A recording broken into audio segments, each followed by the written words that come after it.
Olá pessoal, tudo bem com vocês? Estamos de volta para continuarmos a falar sobre história voltado para o Enem.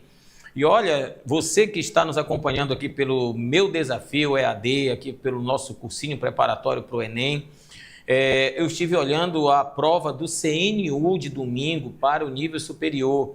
Muitas questões que caíram lá eu discuti aqui e estou discutindo a questão de Estado e Direito do Cidadão a partir da Idade Média, hoje com a evolução democrática para o Enem. E são temáticas, como eu disse para você, o Enem trabalha com atualidades e os cursinhos, né, estão falando disso, contextualizando o aluno nas temáticas do conteúdo normal que você vê lá na escola, na sala de aula, mas que contextualiza com o dia a dia do aluno, que contextualiza com a realidade social. O concurso do CNU também foi nesse mesmo viés, né? Então, a Fundação Getúlio Vargas, ela elaborou as questões voltadas justamente a esse aspecto, e foi muito bacana. Eu estava olhando as questões, então quem de repente estava se preparando para o CNU, está assistindo a nossas aulas, deve ter feito lá algum reconhecimento das questões em cima das temáticas que nós trabalhamos aqui desde o início da nossa preparação.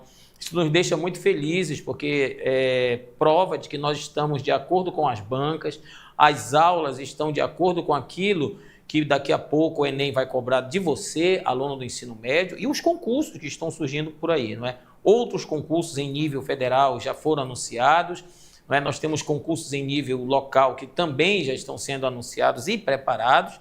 Então, acompanhe a gente aqui que é só sucesso, beleza? Bem, na aula de hoje eu vou trabalhar Estado e Direito do Cidadão a partir da Idade Moderna. A gente vai discutir com você ou apresentar a você os direitos que os cidadãos foram adquiridos através da história a partir do final da Idade Média, durante toda a Idade Moderna, numa preparação para a cidadania plena, que a gente vai observar na Idade Contemporânea, que são os nossos dias atuais. Então, nós já vamos entrar na Idade Contemporânea, que é o último período da história, e dentro dessa análise nós vamos concluindo aí os conteúdos programáticos que o Enem solicita que a gente tenha que passar para você, que você tenha o domínio desses conteúdos para você se sair muito bem na prova e pontuar muito bem, certo? Uma outra coisa também que eu quero destacar é, neste último final de semana, nós comemoramos os 37 anos da promulgação da Constituição de 1988, a chamada Constituição Cidadã. Você que me acompanha pelas redes sociais viu que nós fizemos um vídeo falando desse processo, contextualizando a Constituição, por que ela foi chamada ou é chamada de Constituição Cidadã. Também nós falamos do processo de criação do Estado do Amapá, juntamente com o Estado de Tocantins e Roraima, que são os 3 estados criados naquele contexto, e o nosso Estado, o ex-território federal do Amapá, 5 de outubro, é elevado à condição de Estado-membro da União. Dica para você aí, tanto para o Enem, quanto dica já do último ou penúltimo conteúdo da preparação para o CFO, para quem está se preparando também, que é a elevação do ex-território à condição de Estado, em 1988, certo? E, junto com isso, falando sobre a cidadania, também foi o Dia Nacional da Cidadania, a gente está discutindo a partir de hoje justamente o direito do cidadão a partir da Idade Moderna. Então, você que está nos acompanhando sempre por aí, está vendo que os conteúdos eles vão se convergindo, não é? Bem, a gente está falando aqui sobre a questão da evolução democrática para o Enem, né? Então, eu tenho aqui os temas fundamentais para o Enem, a evolução do conceito de Estado, olha, o conceito de Estado, vou grifar bem aqui, a ideia dos direitos do cidadão, então, desde o início da Idade Moderna até os dias de hoje. Aqui a ideia é explorar as transformações políticas, sociais, filosóficas que moldaram os sistemas democráticos da maneira como nós conhecemos hoje. Então, através dessa análise, que é uma análise aqui comigo histórica e também é conceitual, nós vamos ver 3 formas de democracia. A gente vai aqui aprofundar as 3 formas de democracia que nós vimos na aula anterior. A direta, a indireta e a representativa. E aí, nós vamos fazer com que você desenvolva a habilidade de compreender as suas características, as aplicações práticas e o que eu quero destacar aqui é como eu coloco isso na prática, no meu cotidiano, né? E qual é a relevância disso para a cidadania brasileira contemporânea.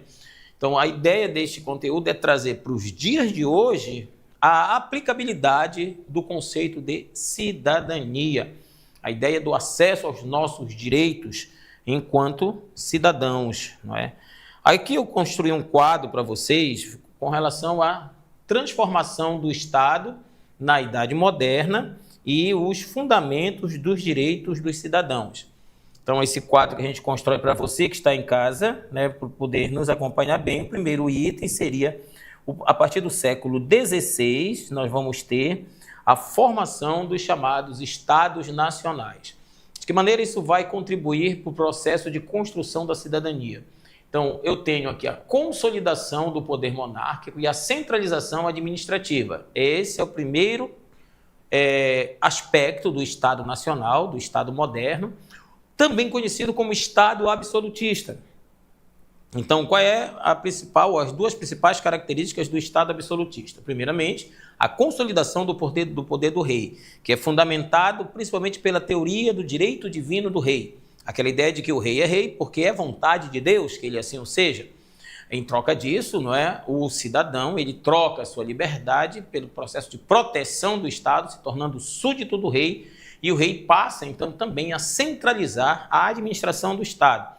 Nesse processo de centralização administrativa, ele não tem um poder legislativo, um poder judiciário, um executivo, existe um poder apenas, que é o poder absoluto do rei. Isso, século XVI, onde eu tenho também o surgimento do ideal de soberania nacional, que é apresentado por Jean Bodin. Então, Jean Bodin é aquele que traz a ideia de soberania nacional, como a gente está ouvindo por esses dias falar sempre da soberania, de um Estado que não pode interferir na soberania de outro Estado. Então, qual foi o teórico que debateu isso? Jean Bodin, certo? É o teórico que define, ou que defende, ou que apresentou a ideia de soberania nacional. Eu avanço para o século XVII, e no século XVII eu tenho o contratualismo. Então, Thomas Hobbes e John Locke, eles desenvolvem as chamadas teoria do contrato social, estabelecendo bases para a limitação do poder do Estado. Então, aqui eu já tenho uma espécie de combate ao absolutismo. Então, alguns teóricos vão combater a centralização administrativa, eles vão combater também a ideia de não direito, não é, que os cidadãos não vão possuir nesse momento, vão defender a teoria do chamado contrato social. O terceiro aspecto, a gente chega no século XVIII, eu tenho o iluminismo, esse movimento que combate o absolutismo. O iluminismo ele vai ser um movimento intelectual, burguês, que combate a igreja, ele combate o absolutismo, ele combate o mercantilismo. Então, tudo aquilo que é centralista, o iluminismo vai combater em nome de uma tríade, não é? Em nome da fraternidade, da liberdade, da igualdade. Então, a ideia de liberdade que foi retirada lá na centralização administrativa e na concentração do poder na mão do rei, ele retorna no século XVIII. No XVI isso é combatido, isso é até retirado dos cidadãos. No XVIII ele é apresentado como uma nova ideia. Então, o iluminismo ele é uma ideia. O iluminismo ele é proposta de oposição, de combate ao absolutismo monárquico. E quando a gente chega no iluminismo, em que eu tenho Charles de Montesquieu propondo a separação dos poderes, né? Então, Charles de Montesquieu ele vai defender a ideia de que o poder não pode ser concentrado nas mãos de uma pessoa só, ele vai dizer que isso é muito perigoso. Ele propõe, então, a ideia de separação do poder em legislativo, executivo, judiciário. Então, nesse aspecto, ele propõe a ideia de que, a partir da tripartição dos poderes, o Estado pode ter uma gestão melhor, porque aí você não terá uma pessoa com o poder total, né? O poder total ele enlouquece as pessoas. Então, nesse aspecto, a divisão dos poderes. Rousseau, né, ele vai definir a chamada vontade geral como fundamento da legitimidade política. No século XVIII ainda, influenciado pelo pensamento iluminista, a gente vai trazer como destaque as grandes revoluções que nós, historiadores, tratamos como revoluções burguesas do século XVIII. Essas revoluções burguesas elas serão influenciadas pelo pensamento iluminista, aquele que combate o absolutismo monárquico. E aí eu tenho a Revolução Americana, né, que é chamado de revolução por eles, os americanos. Nós normalmente chamamos de independência das 13 colônias americanas, ou independência das 13 colônias inglesas, de 1776. Na Revolução Americana, ou na independência das 13 colônias inglesas, nós vamos ter a aplicação prática dos ideais iluministas. Então vai ser o primeiro movimento de cunho liberal, de cunho iluminista, que vai defender liberdade de comércio, vai defender a ideia da liberdade individual, da liberdade do cidadão, certo? Então, o movimento que ocorre nas 13 colônias inglesas seria, e aí você anota, o primeiro ponto de aplicabilidade do pensamento iluminista. Em 1789, nós vamos ter aí sim, né, a grande Revolução Francesa. Tanto é que a Revolução Francesa ela marca, inclusive, a mudança da idade moderna para a idade contemporânea, porque a Revolução Francesa ela vai moldar e mudar em vários aspectos as relações de poder dentro da Europa, principalmente, especificamente na França monárquica daquele momento, na França autoritária, né, na França absolutista, com a queda das forças aristocráticas, a ascensão de uma nova classe de pessoas ao poder, esta nova classe de pessoas conhecidas como burguesia, essa classe toma o poder da aristocracia, estabelecendo uma nova forma de relação social, uma nova forma de relação de poder.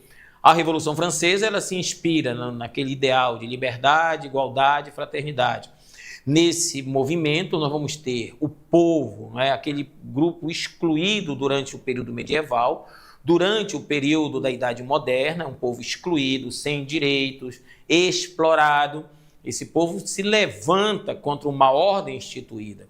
Esta questão é vista também lá no movimento da independência das 13 colônias inglesas, onde você vê um grupo de colonos que se levanta contra a metrópole inglesa e derruba a administração colonial desta metrópole dentro das 13 colônias, fazendo surgir uma nação que vem de uma ideia diferenciada das ideias daquele tempo. Então, você tem esses dois movimentos que casam-se a partir de que, nesses movimentos, eu tenho a aplicação prática do iluminismo. Repito, movimento que combateu o Estado absolutista, que combateu o mercantilismo, que combateu as práticas da igreja, né, e os iluministas, inclusive, vão propor a separação entre fé e razão. Então, nesse aspecto, o movimento iluminista ele se propõe deísta, que significa que a crença em um Deus, mas que esse Deus não interfere na história dos homens. Né? Então, a ideia é que cada um construa a sua própria história.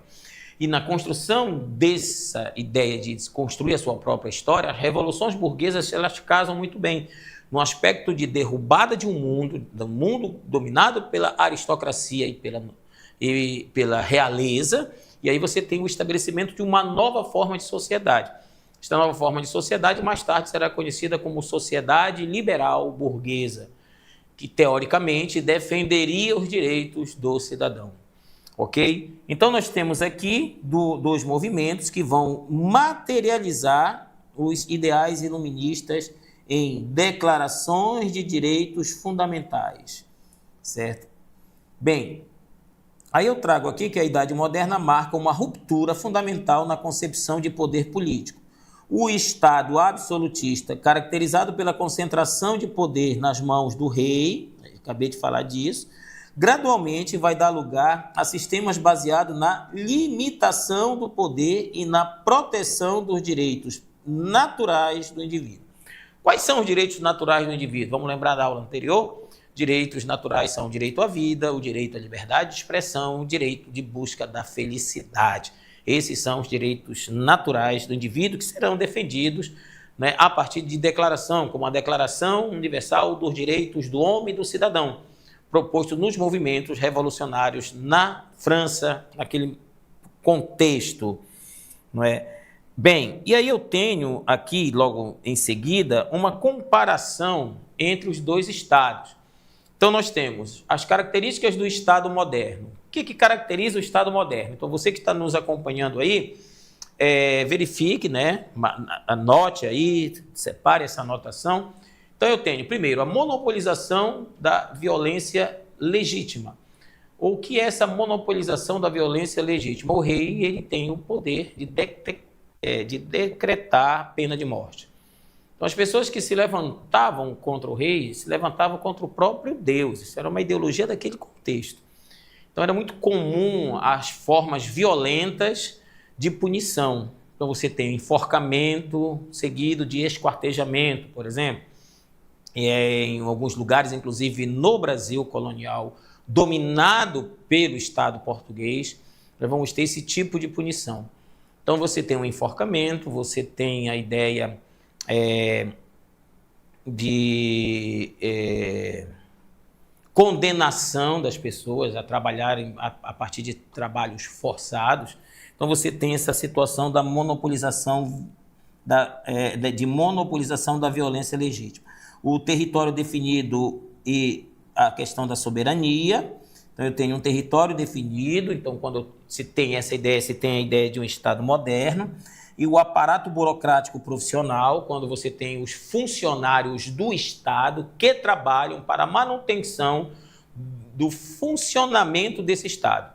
Então, nesse aspecto, você tem os trabalhadores que são contratados pelo Estado. Esses trabalhadores eles vão ter papéis definidos dentro da gestão pública, uma gestão baseada na burocracia. A burocracia tem a característica de ser uma organização administrativa na qual você tem uma série de caixinhas.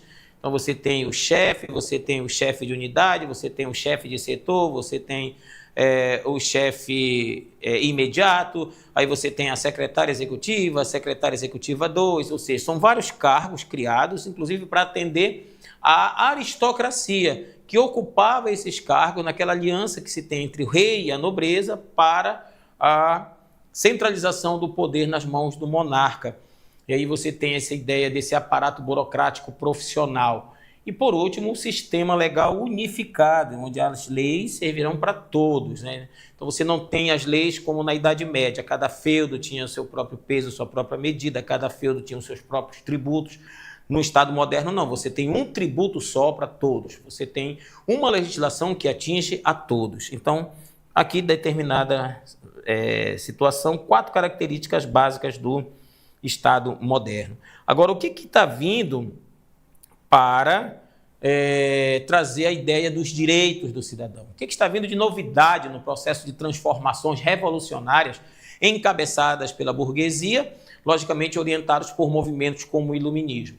Então, nós temos o direito à vida e à propriedade, é um dos primeiros direitos que a burguesia ascendente vai defender, que o Estado que está se formatando em detrimento do Estado monárquico, o Estado chamado liberal burguês daqui a pouco, ele vai defender essa ideia do direito à vida, lembrando que direito à vida é um direito natural. O direito à propriedade, nesse momento, também, segundo a teoria da época, é um direito natural, defender a propriedade. A liberdade de expressão, a liberdade de religião. Por que a liberdade de religião entra ali?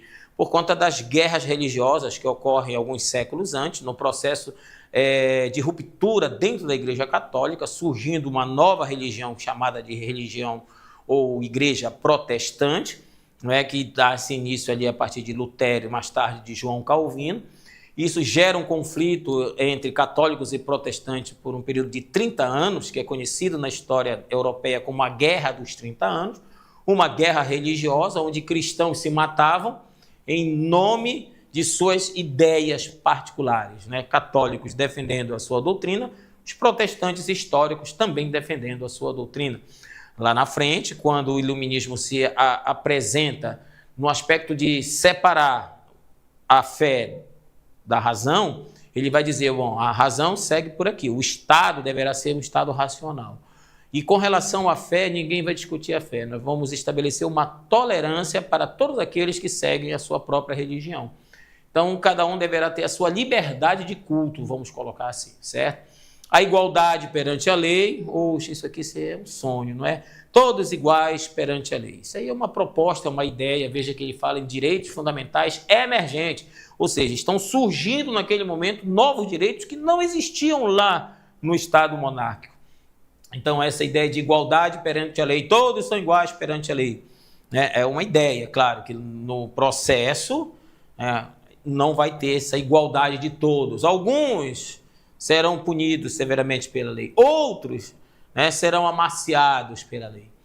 Então, a ideia de igualdade perante a lei é uma ideia que, em algum momento, ela, de repente, chegará a ser uma prática, em que realmente não interessa se é rico ou pobre, não interessa se é branco ou preto, não interessa se é católico ou protestante, todos são iguais perante a lei, ok? E a participação política, que também é um movimento de renovação nesse processo. Por quê? Porque o processo no Estado monárquico é de não participação do cidadão, inclusive o cidadão sendo definido como súdito. Então ele tem que obedecer ao monarca, assim como ele obedece a Deus. Naquele contexto, lembra-se que a igreja e o Estado estão casados, então a igreja justifica o poder monárquico a partir da teoria divina do direito dos reis, e a partir desse aspecto eu tenho então um cidadão que não tem direitos. Seus direitos eles estão no processo de defesa que a monarquia promove para ele, então eu vou te proteger, não é? Quando tiver guerras aqui eu te protejo e você em troca disso doa a sua liberdade para mim. Lembra daquele contrato que a gente discutiu lá atrás no processo de formação do Estado moderno? Então é mais ou menos isso que ocorre aqui. Então eu tenho aqui 4 direitos emergentes que, segundo o texto nos apresenta aqui, são direitos fundamentais, ou seja, aqueles direitos que realmente fazem parte da vida do cidadão, certo? Bem, avançando um pouco, a gente vai fazer uma olhada lá atrás, quando nós falamos da democracia direta, não é? O que é essa democracia direta? Essa democracia direta é aquela democracia em que o cidadão ele participa de frente, não há representante, ele mesmo vai lá. Onde eu tenho essa experiência, né? Eu tenho na Grécia Antiga. Então lá a gente já trabalhou isso. Então eu tenho a origem na Grécia Antiga. Então eu tenho alguns instrumentos que explicam essa democracia direta, como a eclésia, uma assembleia popular onde todos os cidadãos, vejam bem, ela é popular, aí ele diz todos os cidadãos podiam participar diretamente das decisões políticas reunindo-se na Ágora. Então havia uma convocação através do toque de uma trombeta, e aí todos aqueles que estavam dentro do critério do que é ser cidadão em Atenas, porque é lá que eu tenho essa experiência democrática, e quem é o cidadão? Quem é que está dentro do critério de ser cidadão? Somente homens livres, nascidos na cidade, nascidos de mãe e pai ateniense, maiores de idade, e aí eu tenho também a questão de serem defensores da cidade, fazerem parte do exército. Então esses são os que estão dentro do critério de cidadania, e aí quando eles ouvem o toque da trombeta, sabem que são eles que estão sendo chamados. O estrangeiro não vai. Por que o estrangeiro não vai? Porque ele não faz parte do processo político. As mulheres também não têm direitos políticos, os menores de idade não têm direitos políticos. E aí você tem, então, esse aspecto de que a cidadania lá ela é de exclusão. Não esquece disso. Na democracia direta, na Grécia Antiga, havia o critério de cidadania excludente. Aqui existem alguns mecanismos de defesa da democracia em Atenas. O nome desse mecanismo de defesa era chamado de ostracismo, que era um mecanismo de controle político que permitia o exílio de líderes considerados perigosos para a democracia. Isso aqui é um aspecto positivo na democracia direta. Então, todo aquele cidadão, aquele indivíduo que era uma ameaça para a coletividade, ele era exilado por um período de 10 anos. Eram-lhe tirados direitos políticos, e ele não poderia participar de nenhuma eleição, para nenhum cargo dentro da cidade, não poderia fazer parte do exército da cidade, ele era colocado no exílio. Depois de 10 anos, ele poderia ser reintegrado à sociedade. O nome desse mecanismo é chamado de ostracismo. Seria interessante se na democracia representativa, não é aqui uma observação aqui, seria interessante se na democracia representativa que aqui nós vivemos hoje, na sua predominância, aquele elemento que ameaça a democracia, aquele elemento que fez mal para a democracia, ele deveria passar por um processo de ostracismo, não é? Aquele elemento que desviou recurso público, por exemplo, aquele que desvia recurso que eu acho que seja uma situação assim de muita bandidagem mesmo, é quando se desvia recurso de 3 coisas, não é? O recurso da segurança pública, porque aí você tirando o recurso da segurança pública, você vai deixar o cidadão lá à mercê da violência urbana, à mercê daqueles que buscam fazer o processo de assalto e tomar aquilo que as pessoas têm. Segunda coisa, quando se tira recurso da saúde, não é? Quando você deixa as pessoas sem o mínimo necessário para garantir a melhoria da saúde do cidadão. Então, quando você vê alguém que desvia recursos e aí não chega o remédio, aquele remédio básico, lá na unidade de saúde, não é? Lá no hospital, lá na maternidade. Então, quando você vê um local que não tem esparadrapo, por exemplo, um local que não tem álcool, não tem vacina, né? E aí você vai depois ver aí as investigações dos setores de controle, de fiscalização, de investigação, percebe que alguém desviou recurso e aquele recurso é aplicado para a vida boa dessa pessoa. Então, e a terceira é essa, e eu falo como professor, não é? Que eu acho assim uma coisa bem, desculpa a palavra, meu aluno, minha aluna, uma coisa bem nojenta, é quando se desvia dinheiro da educação. Não é? E aí, quais são os aspectos de desvio de dinheiro da educação? Do transporte público, não é? Então, quando você tem aquele ônibus amarelinho que chega no lugar, que é para atender o deslocamento do aluno, ele quebra, não tem como consertar, porque não tem dinheiro para comprar a peça. E aí, onde está o dinheiro se o dinheiro vem? Foi desviado. A merenda, meu amigo, pelo amor de Deus, tirar dinheiro da merenda é tirar comida da boca de criança. É isso que quer dizer. E aí você vai ver as investigações, explode de repente aí uma notícia de que alguém desviou dinheiro da merenda escolar e está comprando carro, está viajando para a Europa, está comprando terreno por aí, enfim. Então veja que essa ideia, se um cidadão for identificado fazendo isso, na nossa concepção aqui, né, minha, ele deveria entrar para o ostracismo, né, deveria ser exilado, sendo ele cidadão que participa do processo político, ele deveria ser retirado por, no mínimo, 10 anos do cenário político, não é? Enfim, mas são exemplos que a gente traz aqui, que você vai usar lá no seu Enem, numa redação, de repente, que seja sobre direito do cidadão, que a gente tem visto muito, no início da aula eu falei para você, os concursos estão trazendo essas temáticas, não é? A voga, o direito da mulher, o direito da criança e adolescente, o direito do idoso, o direito do jovem, não é? As questões das lutas dos grupos, como o grupo dos afros descendentes, os afros brasileiros, não é? Os povos originários, os povos tradicionais, enfim. Então, isso está dentro desse contexto do direito do cidadão que a gente está analisando aqui. Bem, a democracia direta ela tem uma característica também que é interessante, que é o sorteio, não é? O que seria esse sorteio? Um sistema de escolha aleatória para cargos administrativos, garantindo igualdade de oportunidade entre os cidadãos. Então, aqui, como todos os cidadãos estão dentro de um mesmo critério, a ideia é que também todos, né, tinham as competências necessárias para ser o gestor de algum cargo administrativo. Então, por conta disso, como todos teriam, por exemplo, uma espécie de um mesmo currículo, então qualquer um que fosse sorteado para assumir um cargo, por exemplo, o cargo de limpeza da cidade, uma espécie de homem responsável por fazer a limpeza diária da cidade. Então, alguém que fosse sorteado para aquele cargo, que se candidatasse mais de 2 ou 3, havia o sorteio. Então, qualquer um dos que fosse sorteado tinha competência para fazer acontecer a limpeza na cidade, aquele que também se candidatava para a defesa da cidade. Então, aqueles que se candidatavam e fossem sorteados, eles tinham domínio de estratégia de defesa, estratégia de combate, não eram soldados treinados e poderiam, então, ser os líderes do processo de defesa em tempos de guerra da cidade. Então, a ideia do sorteio aqui é interessantíssima. Não havia indicação, né? Então, a democracia direta traz um pouco dessas situações que a fazem única, quem sabe.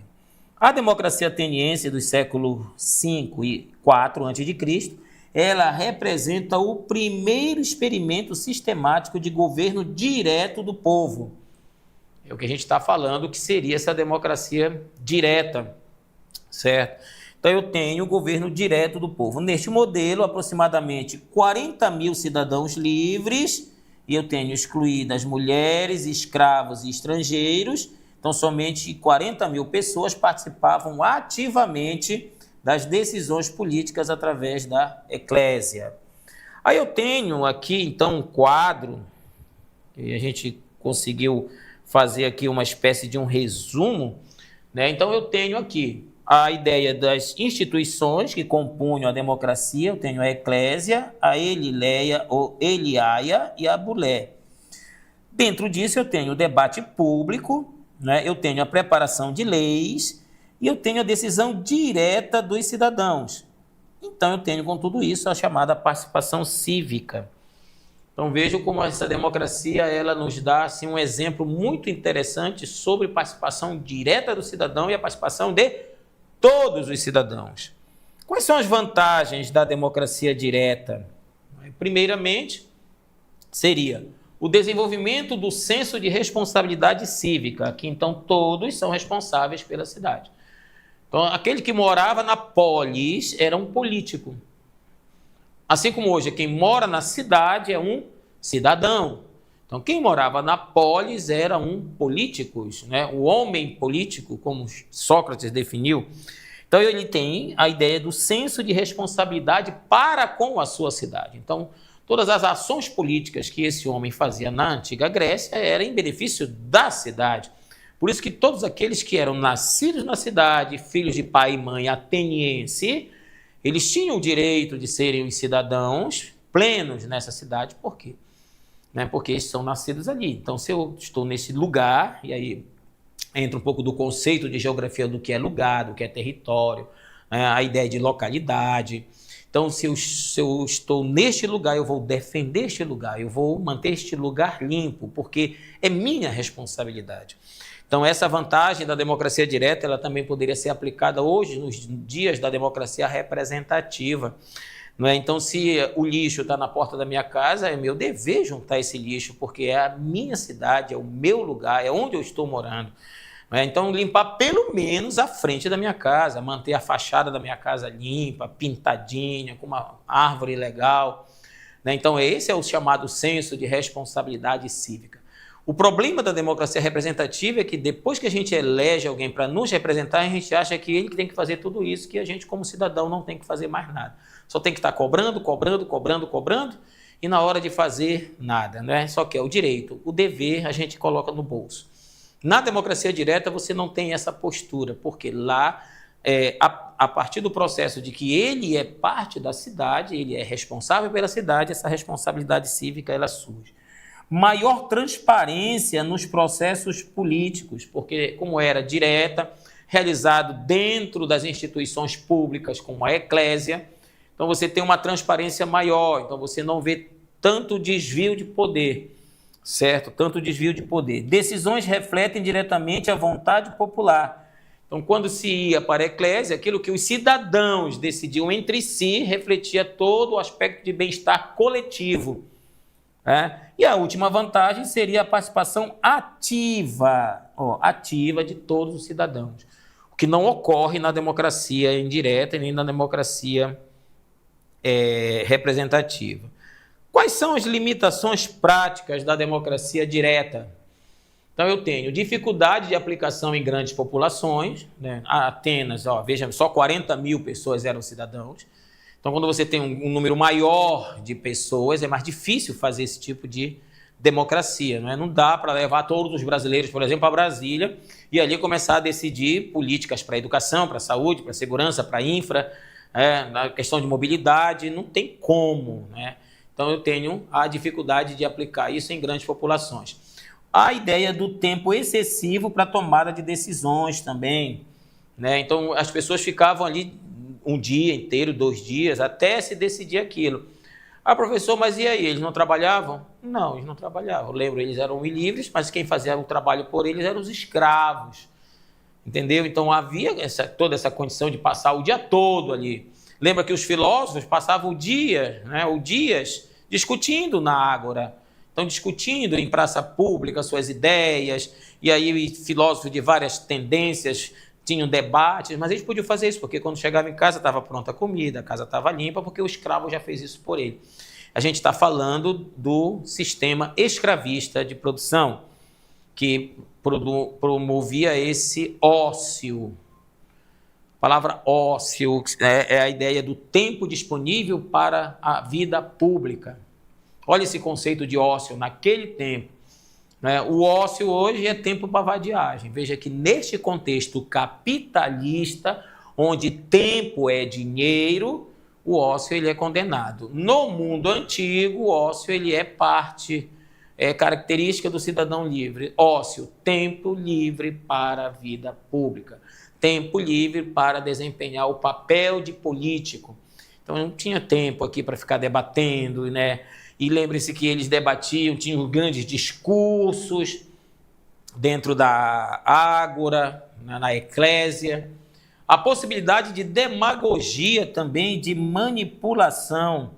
Então existia essa ideia de alguém interferir, o colega que está do lado, né, bater aquele papo no pé do ouvido, manipular isso, e a ideia da demagogia, que é eu dizer que sou uma coisa e não ser aquilo que eu defendo no meu discurso, certo?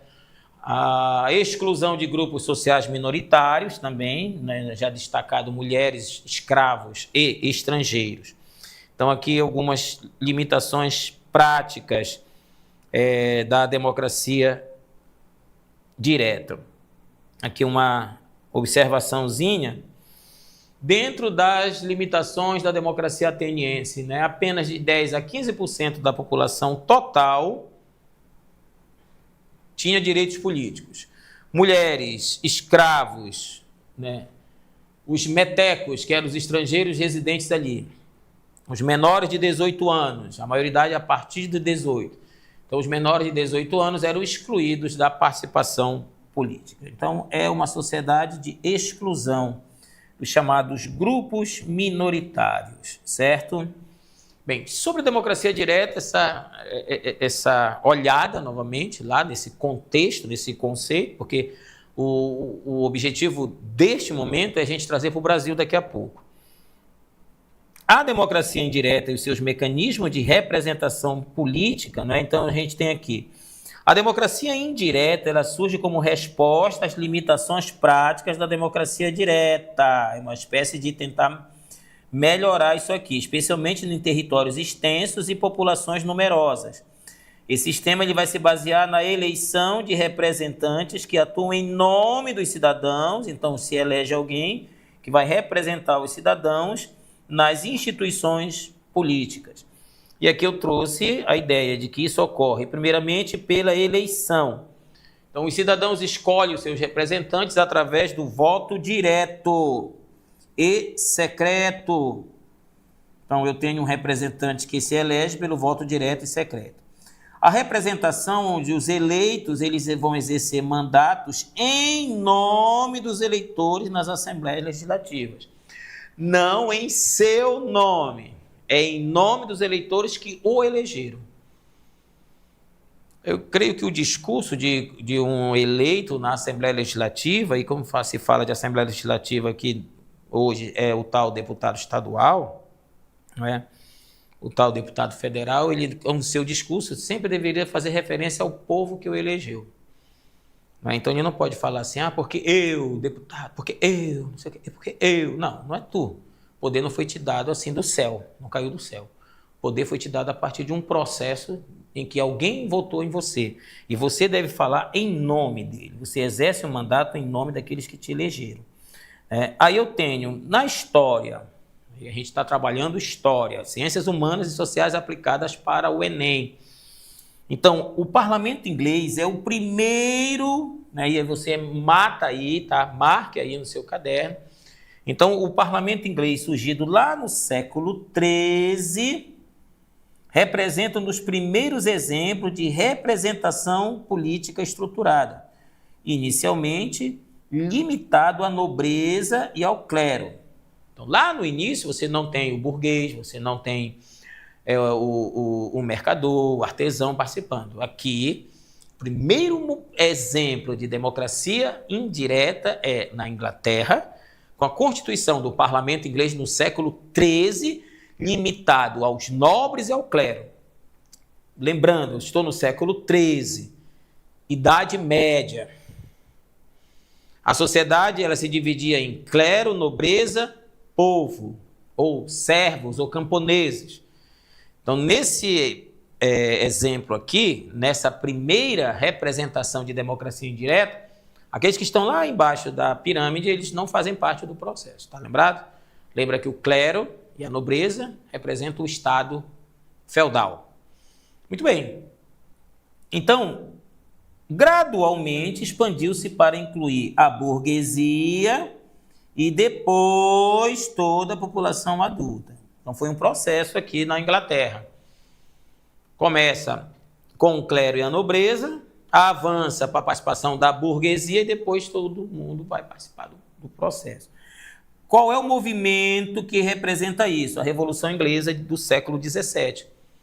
A Revolução Inglesa de 1688, que estabeleceu os princípios fundamentais como a soberania parlamentar sobre o poder real e a responsabilidade dos governantes perante os representantes eleitos. Nesse momento aqui está acabando o quê? O absolutismo. Porque o rei vai ser submetido ao parlamento. E a monarquia absolutista inglesa vai ser convertida em monarquia parlamentarista inglesa, onde o parlamento, que representa a maioria da população, submete o monarca. Bem, no século XVIII, o que é que a gente tem aqui? Eu trago aqui para vocês uma espécie de estatística, certo?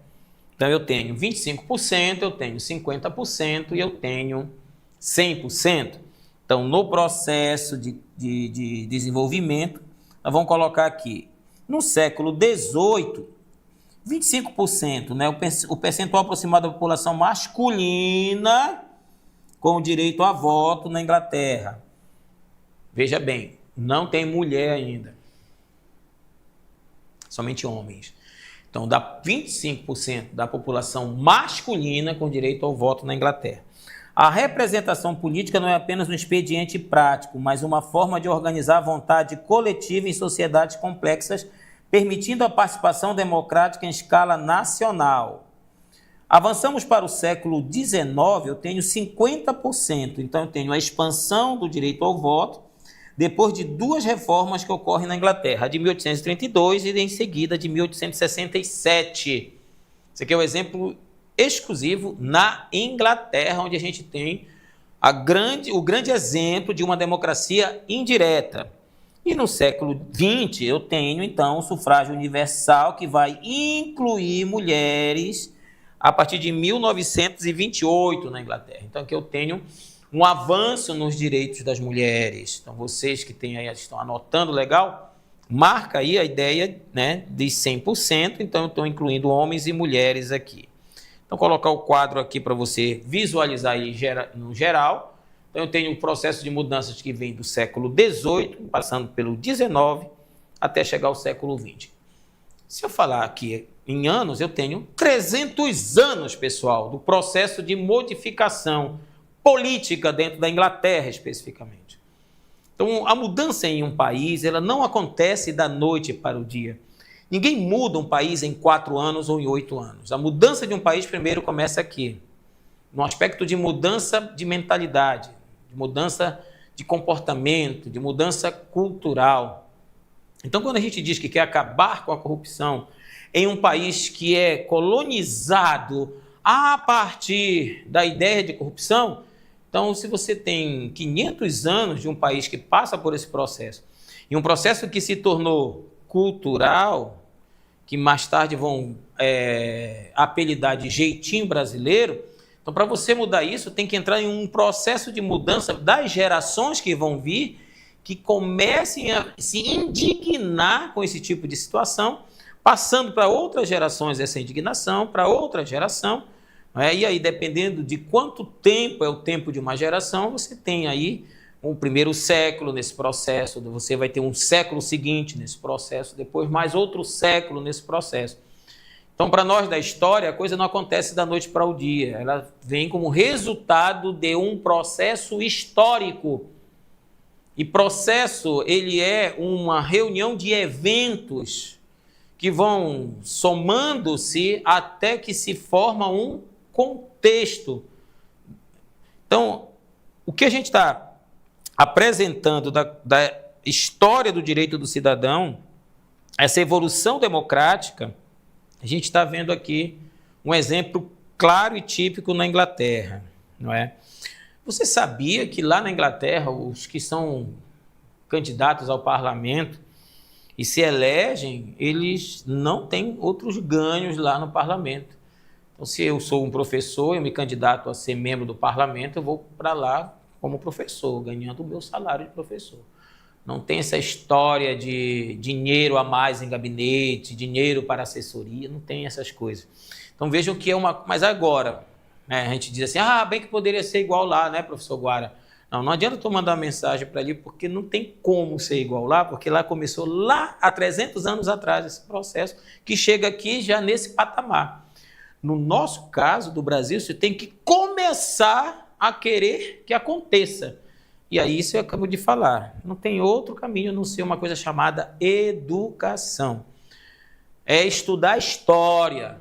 Se não estudar história, começa a se ouvir um bocado de besteira que vocês ouvem e leem por aí pelas redes sociais. Ideias que já foram vencidas lá no século XV, tem gente voltando com aquelas ideias antigas ali. Por quê? Por falta de uma boa sala de aula e falta de um bom professor que ensine. Também não vá para lá falar da vida dele, nem militar. Vá para lá ensinar. E junto do ensino, educar. E junto do ensino e do educar, preparar a pessoa para a vida cotidiana, que é o que a Base Nacional Comum Curricular pede.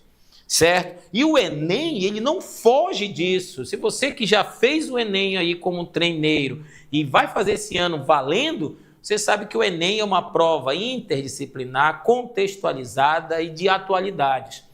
Então, a gente vem discutindo contigo, e eu não vou colocando a coisa pronta, já percebeu como eu faço? Eu vou jogando ideias para que você aí forme a sua opinião.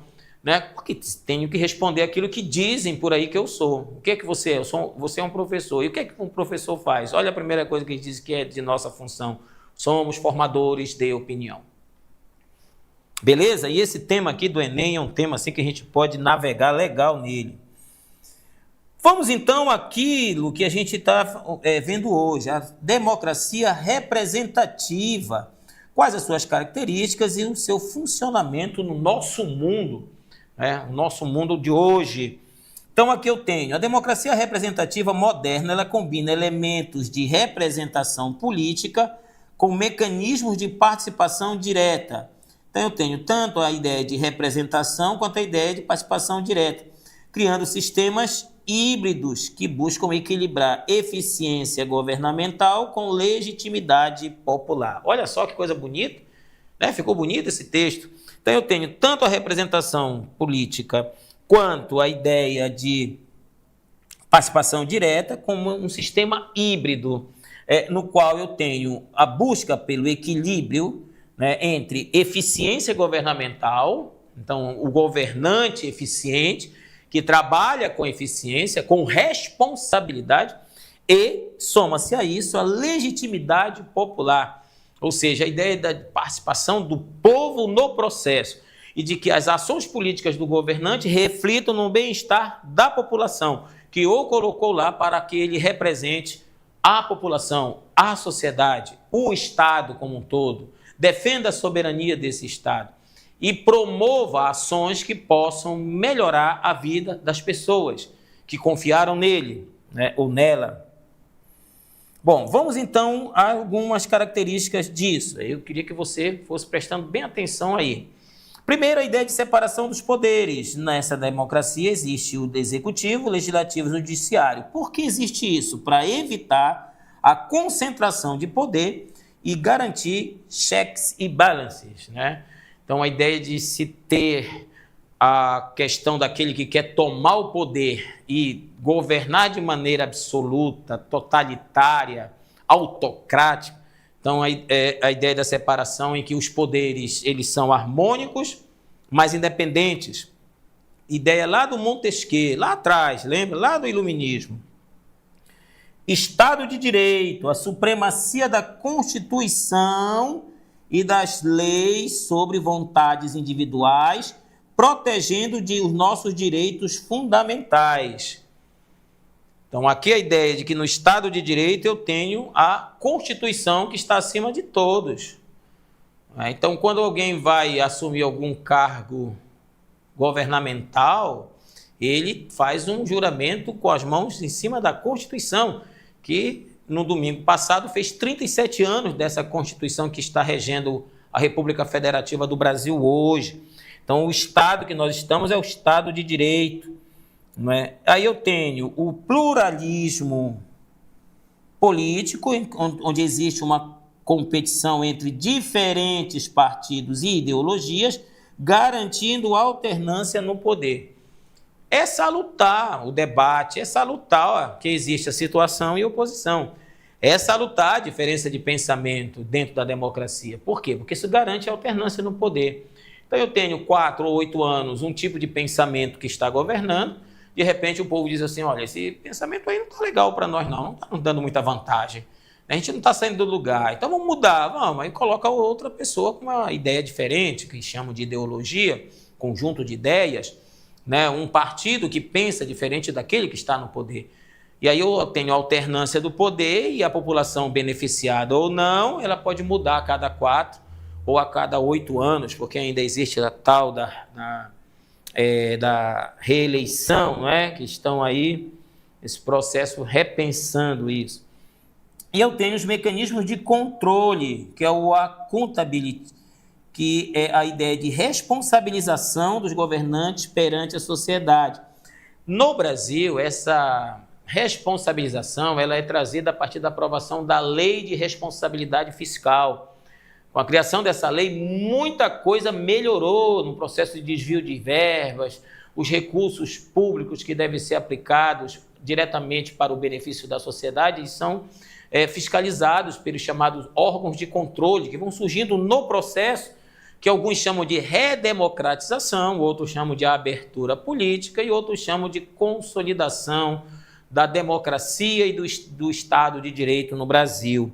E isso, na nossa visão, foi muito positivo, porque lá a gente vai falar dela, creio que são os próximos temas da Primeira República no Brasil, porque a gente já fechou a ideia do Império, e a gente está vendo que na Primeira República, aquela que vai de 1889 a 1930, não tinha órgão de controle, não tinha essa ideia de responsabilização dos governantes, a coisa era muito solta, né?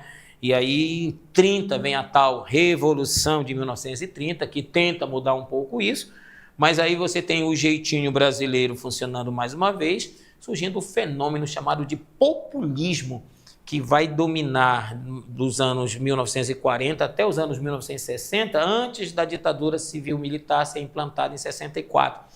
E aí só a partir do final dos anos 1980, com a Constituição de 88, é que a gente tem a retomada desse processo democrático no Brasil e o estabelecimento do Estado de Direito como sendo a Constituição Suprema, garantindo nossos direitos, não é? E garantindo a limitação também dos poderes do governante e a responsabilização desses governantes diante da sociedade que o elegeu, certo?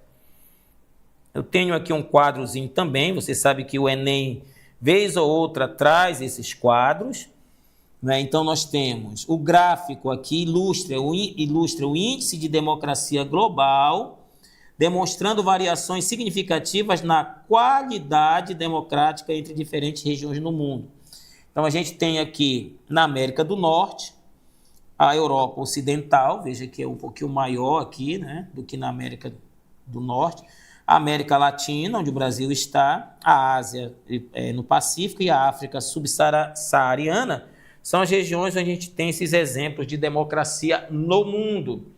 Não é? E aí eu trago aqui os instrumentos de participação dentro desse processo. Quais são os instrumentos de participação dentro da democracia representativa? Primeiro, plebiscitos e referendos, né? A gente já falou disso, inclusive veio uma pergunta, né, sobre a questão do petróleo lá no Oiapoque, lembra disso?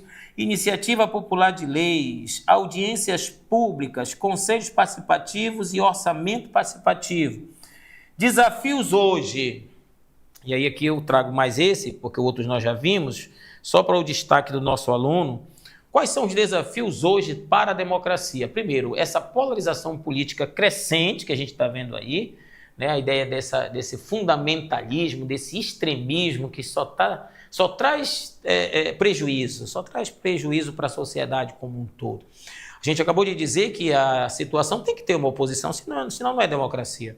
Toda democracia tem que ter alguém ali que seja oposição àquilo que está colocado lá. E de repente, se o povo achar que deve mudar, vai e muda, através não de um golpe, mas através do voto, através do debate, através das ideias apresentadas, dos projetos, dos programas de governo que são apresentados e que demonstre a partir dali que tem-se uma ideia para melhorar, tem-se uma ideia melhor do que aquela que está sendo aplicada pelo governante que está no poder.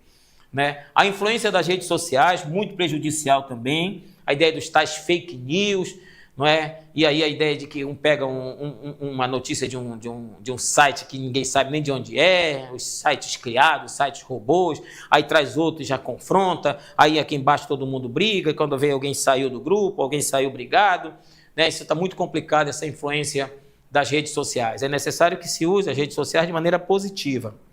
As redes sociais são muito boas, eu uso as redes sociais, mas de maneira muito assim, com muito cuidado. Eu vejo uma notícia, eu não repasso para frente, vou procurar quem colocou aquilo, qual é a posição política daquele camarada, de onde vem aquela informação, será que a fonte que ele tirou é segura, será que essa fonte inclusive existe, não foi algo criado, não é, por alguém para soltar, na minha época chamava de diabinhos.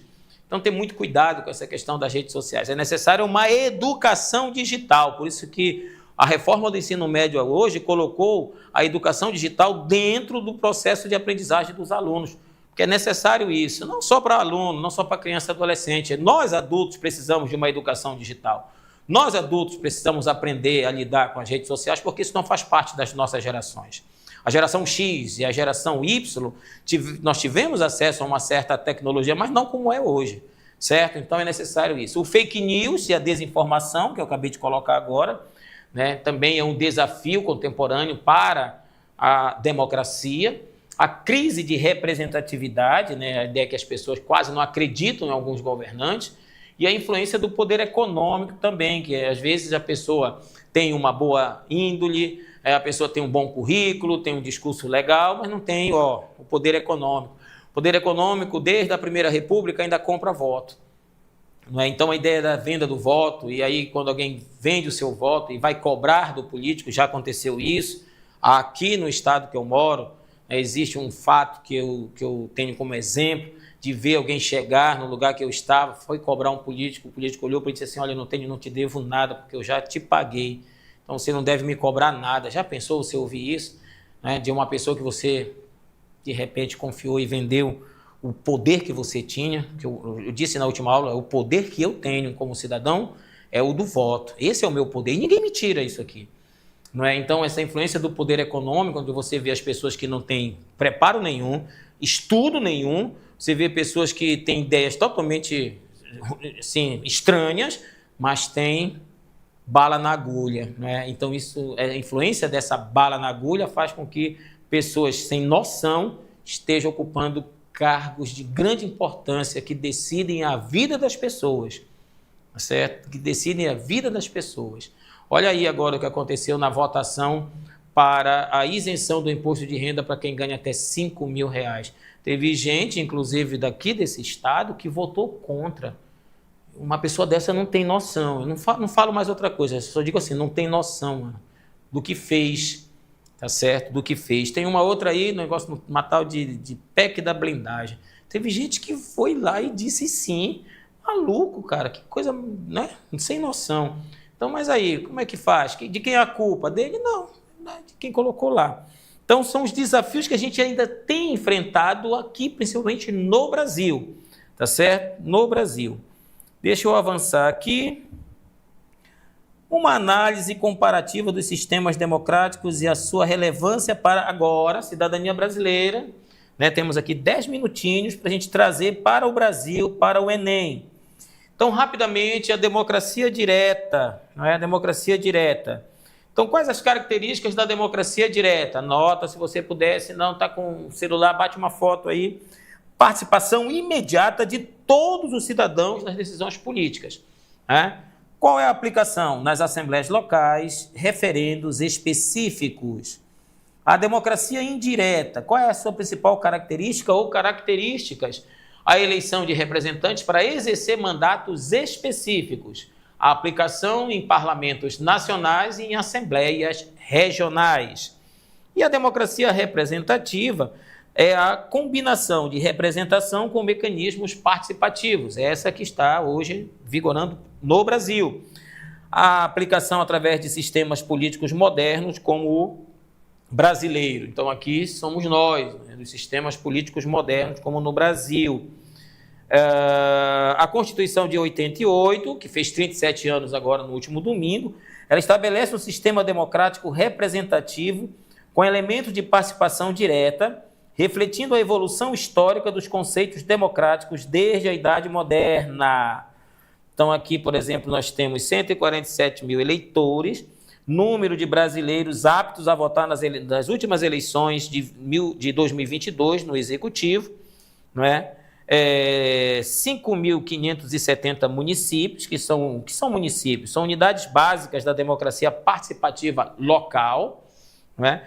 Aí eu tenho 35 partidos hoje, que são partidos políticos, professor, são organizações políticas registradas no Tribunal Superior Eleitoral. E temos um grande poder também, que o povo, por que grande poder? O povo participa de uma coisa chamada plebiscito, não é? Plebiscito. A gente se pergunta ao povo e o povo responde. Aqui nós temos o poder legislativo, eleições e iniciativa popular. Para o Enem, olha só, que eu estava dizendo que essa aula de hoje seria voltada para o Enem. Então, para o Enem, deve-se compreender a evolução dos sistemas democráticos é fundamental para questões de história, filosofia, sociologia e a redação. Olha só, aqui, redação. A redação sai daqui das humanas, fica ligado. Né? E a ideia de se focar na relação entre cidadania, direitos fundamentais e participação política. Cidadania, direitos fundamentais e participação política. Qual é o legado da Idade Moderna para esse processo hoje? Separação entre o poder político e religioso, esse é o legado, a separação entre fé e razão, desde o Renascimento, no século XV, aí eu tenho no século XVII a tal Revolução Científica, no XVIII eu tenho finalmente o Iluminismo, que estabeleceu essa divisão. O conceito de direitos naturais do indivíduo, o direito à vida, não é? O direito à liberdade de expressão e o direito à busca pela sua felicidade. A limitação do poder estatal, ou seja, o poder do Estado através da pessoa do monarca sendo limitado por uma Constituição. E a soberania popular como fonte de legitimidade, o povo acima de tudo. Desafios da democracia brasileira, não somos nós aqui, hein? Fortalecimento da educação política, acabei de falar isso, né? Temos que educar o nosso povo politicamente, colocar o nosso povo para estudar, principalmente a nossa história do Brasil, para ver de que maneira evoluíram aqui os partidos políticos. Combate à corrupção e à impunidade, isso aqui tem que ser mantido. Outro dia eu já falei, eu estava assistindo a TV e apareceu lá o Instituto de Combate à Corrupção, não à corrupção, algo assim.